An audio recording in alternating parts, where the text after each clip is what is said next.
Goeiemôre, ek is hier by Afrikaans Handelsinstituut. Ek het gisteraand 'n toekenning ontvang vir Kleinboer van die jaar en ek voel baie geëerd en baie dankbaar vir die geleentheid. Ek is aangemoedig om in te skryf deur Tannie Etna van Landbou Karoo Landbou Vereniging en ek is baie dankbaar daarvoor. Ons het begin met 250 hoenders.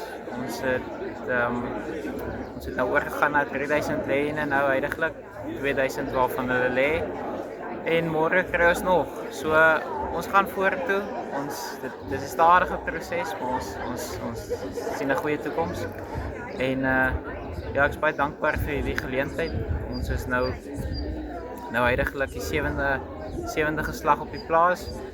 En ons is die 11de van ons nou hier in die distrik van ons familie. Sal jy sê dis moeilik om te boer? Is dit lekker om te boer? Ek sal sê boer het sy voor- en nadele. Daar is 'n klomp faktore wat jy glad nie voorbereid kan wees nie. As dit kom, dan kom dit. Dit kan tot jou voordeel wees, dit kan tot jou nadeel wees. So nee, ons glo en vertrou in ons liewe Vader en ons hoop maar vir die beste.